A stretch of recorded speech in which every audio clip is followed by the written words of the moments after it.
So today I'm going to go over some back pain questions that I've got from people. Range of different ones. I'm just going to bang through them. If anyone does jump on, feel free to ask me any questions in the chat. So the first one I'm going to answer about back pain is it worth getting a standing desk? So I assume this is from someone who predominantly works at home or works in an office. So I think generally a standing desk is a great idea, not because it actually allows you to stand up, because actually standing is, standing is no different to sitting because you're just in one position. What's really important for back pain is actually changing your position and posture and just moving around a lot. So the standing desk allows you to do that because obviously you can sit for, let's say, half an hour or an hour, and then when you get sore or your back gets a little bit uncomfortable, then you can simply knock the desk up and go into a standing position. So I really like it, and that's how I use it personally. This one I got was about 150 quid, and it's just got like an electric thing on the side that allows you to go up and down. And I'm not someone that suffers with back pain like massively at all, but yeah, I think it's always a good option, to be honest. How important is flexibility for preventing back pain? So that is the next question on the list. Flexibility is a bit of a funny one. So a lot of people think that if you're more mobile, if you do a lot of yoga, if you do a lot of Pilates, it's going to reduce your risk of getting back pain. And actually, it doesn't at all. If you look at injury rates across different sports, gymnastics, dance, sports that require a high level of flexibility, and a lot of people who do that are very mobile, very flexible, they actually have quite high rates of injuries in comparison to other sports where people maybe aren't as flexible. So let's look at powerlifting, for example. So it doesn't always correlate. I would say what's more important is probably your strength, your sleep quality, your movement frequency. So like, again, going back to the standing desk, if you sit at a desk all day, making sure you're getting up and moving around a bit. Your lifestyle, your relationship around pain. What do you think is causing your back pain? There's a lot of things going on. So no, I don't really think flexibility is that important for preventing back pain, if I'm being completely honest. Is getting a diagnosis important for back pain? So no, definitely not. I think if you're getting really bad symptoms, and what I mean by really bad symptoms, sorry, that's my water bottle making a funny sound. What I mean by really bad symptoms is if you start to get a lot of pins and needles in your legs, you're getting numbness in your bum or areas around there. For men and ladies, I think you know what I'm on about there. So if you start to get issues there, that's like a serious thing, because obviously nerves in your back are affecting what's going on down there, and you need to go to hospital ASAP. But if you're not getting those symptoms and you've just generally got a sore back, it's not getting worse, it's staying about the same, or it's slowly getting better, then a diagnosis is not going to help you. Because number one, when you give someone a diagnosis, they worry, they type it in on Google or ChatGPT, and horrible things come up. You've got a load of random exercises that they tell you to do. Google will give you the worst case scenario about your diagnosis, and so it just makes you panic. It's not a good idea. The second thing is it doesn't really help you because, for example, when I look at someone with back pain, what I'm really looking for is what's their movement like? Where are they limited in terms of movement, in terms of strength? Do they lack confidence in certain positions? And what plan do I need to put in place to get them back to what they want to be doing? Whether that is playing a sport, playing football, playing rugby, or maybe it's just bending over to tie the shoelace or taking the dog for a walk or sitting for an hour pain-free, whatever the goal is, depending on the person. So yeah, I don't think it's very important for back pain. I actually don't think it's very important for any other sort of pain unless the injury is acute. And all acute means is that it's happened very, very suddenly. So for example, you're playing rugby and you tear your ACL. Obviously, that is a little bit different. Next question. How do you still go to the gym when suffering with a sore back? I'm struggling to do deadlifts and squats. So the first thing I would ask you is what can you manage with minimal to no pain? So if you think of a pain scale, 0 represents no pain, 10 represents the worst pain imaginable. If you can do activities within that 0 to 3 out of 10 pain score, that's a great start. So this completely depends on the person, but can you go for a 5-10 minute walk and keep it within that 0 to 3 out of 10 pain score range? Amazing. Obviously, if you can't stand up, you're lying on the floor on your back and you can't move, that's completely different. That's probably a bit more serious. And again, you probably need to go to hospital. But if you can move and it's just the squats and deadlifts that are painful, then it's still just a case of going into the gym and just swapping those exercises for other exercises that you can manage within that pain score. That is what I'd recommend if I hadn't assessed someone, because obviously if I'd assessed you, I'd give you specific exercises and a program to do. But if I hadn't assessed someone, I would swap the squat for an exercise that targets similar muscle groups but puts less stress on the back. For example, a leg extension machine to target the quads. Deadlift, you could do something like a glute kickback if your gym has got that machine, or you could do something like a hip thrust, which for most people is going to be a lot more comfortable on the back than a deadlift, just because of the position you're in. So do as much as you can really is the answer within a manageable pain score, because resting is going to make the issue a lot worse. Because complete rest, because you're going to lose strength, you're going to lose confidence, you're going to lose mobility. Next one, easy wins to reduce back pain from home. I've got no gym available. So one of the easiest things you can do is going on short walks, like I said. So if you can manage 5 to 10 minute walks quite frequently throughout your day, that's amazing. That'll really help loosen everything off. It'll also help de-stress you, which is a massive part of back pain. Another simple thing you can do is just some gentle breathing lying on your back. So if you lie on your back, you bend your knees and then you have your feet flat on the floor. That puts your back generally in a more comfortable position for a lot of people.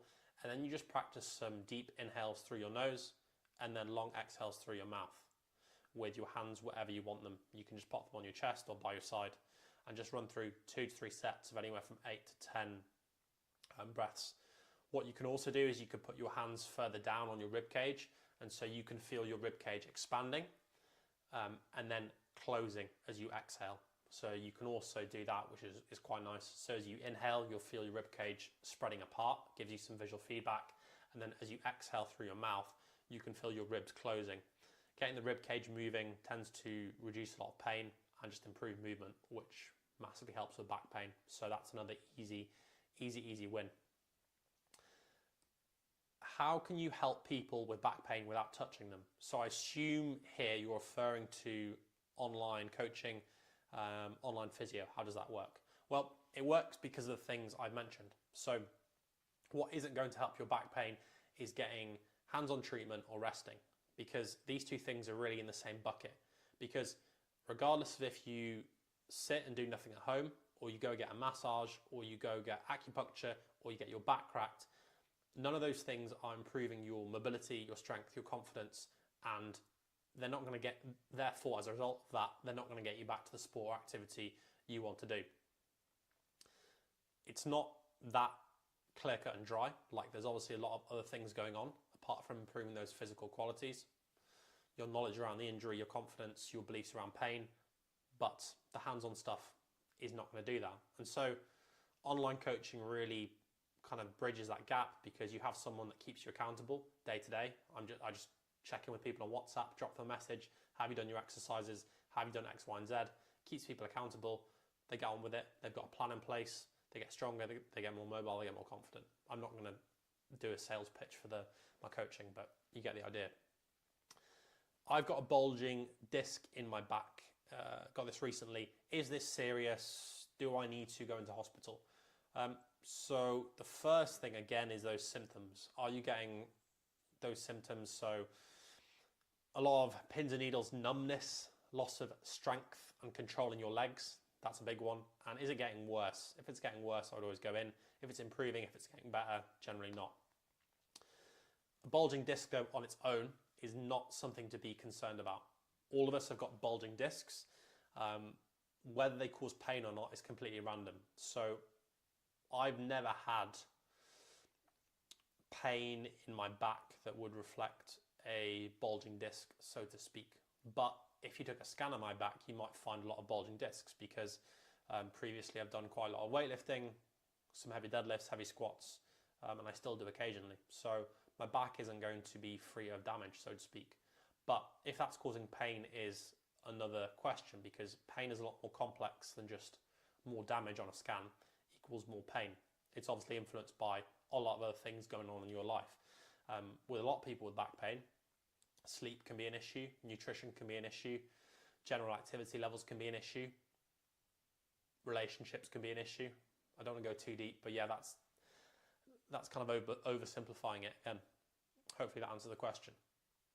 How long do you work with back pain? How long do you work with back pain clients for? This massively depends on their goal, how long they've been dealing with back pain for. So I'll give you an example of someone I worked with,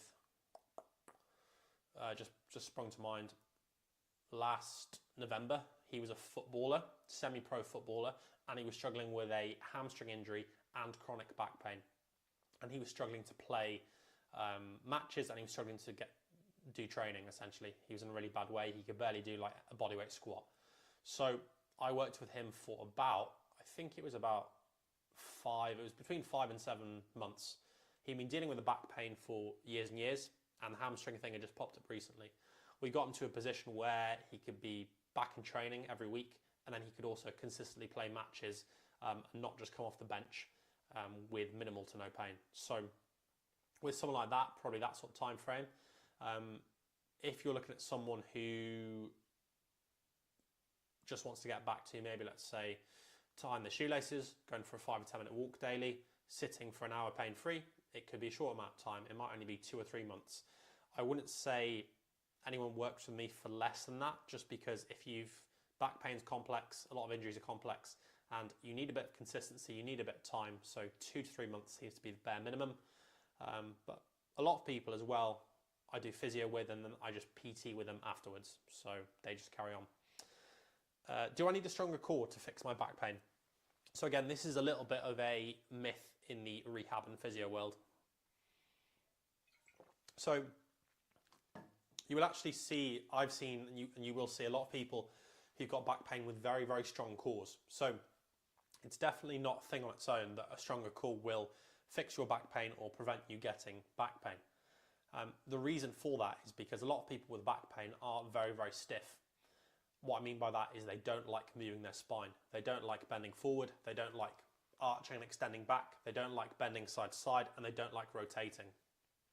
So if you get an extremely stiff person and then you give them core exercises that just create more stiffness, so planks, bird dogs, things along those lines where you're just holding one position, potentially could make it worse in some cases because you're not actually getting the spine moving, which is what it's designed to do.